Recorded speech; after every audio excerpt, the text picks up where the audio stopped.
What's up everyone, Soldier First Class here. In today's mission, we're going to talk about why I'm excited for Dragon Ball Z Kakarot. Now this is a game that I've been wanting to talk about for a while now, so stay tuned soldiers, it's time for our next mission.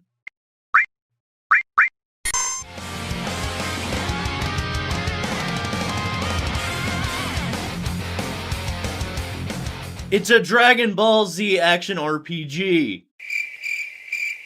So all jokes aside, I'm not only a massive Final Fantasy fan, but also a massive anime fan. Dragon Ball Z is my favorite anime, and I've played almost every game ever made from the franchise. The Legacy of Goku series are some of my favorite games of all time, and for me, this actually feels like a remake of those games. That's why I'm truly excited, because I've always wanted a 3D Dragon Ball Z game that captures the magic I felt when playing those games on the Game Boy Advance. What made Legacy of Goku so special was that it mixed RPG elements, character building, world exploring, and fun side quests that just gave it that Dragon Ball feel. Dragon Ball Z Kakarot looks to amplify that and turn it up to 11. With its open world exploration, mini-games, side quests, and RPG character building, Dragon Ball Z Kakarot is giving me those nostalgic feelings. Its art style also gives me those feelings, as I used to rush home from school and watch Dragon Ball Z on Toonami as much as possible. These were simpler times, and it's rare that a modern game can give me those feelings again. Even though I love Yoshitaka Amano for his work on Final Fantasy, Akira Toriyama is my all-time favorite artist. His style is very recognizable, and they've done a great job of recreating that in the game. It makes me really happy that he's heavily involved with its development as well. After watching the trailers and the gameplay demonstration, this feels like a Dragon Ball Z game that actually captures the essence of the series in a way that has never been possible until now. Don't get me wrong, there have been great Dragon Ball games before, but this one seems special. It feels like this will be the definitive Dragon Ball Z game, and that's truly exciting.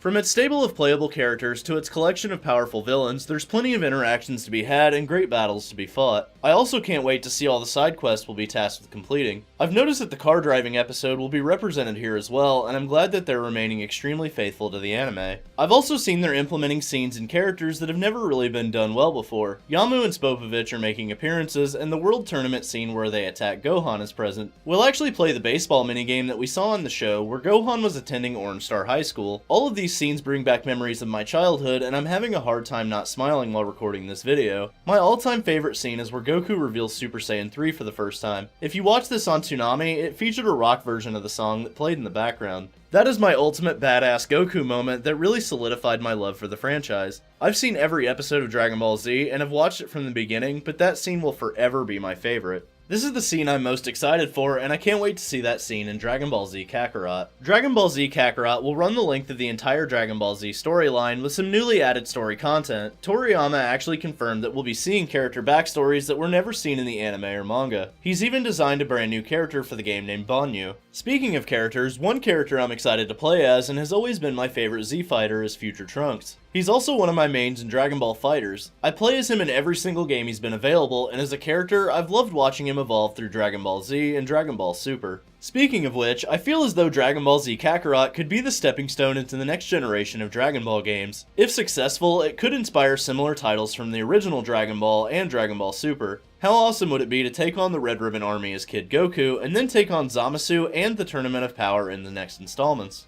Overall, this game brings back a lot of memories of my childhood, and I can't wait to get my hands on it when it releases January 17th, 2020. The familiar scenarios feel like they've been given a breath of fresh air, and the graphics look really polished. Hopefully I'll have the same feelings I had when I played Legacy of Goku all those years ago. So what do you think, soldiers? Are you excited to take a trip down memory lane with Dragon Ball Z Kakarot?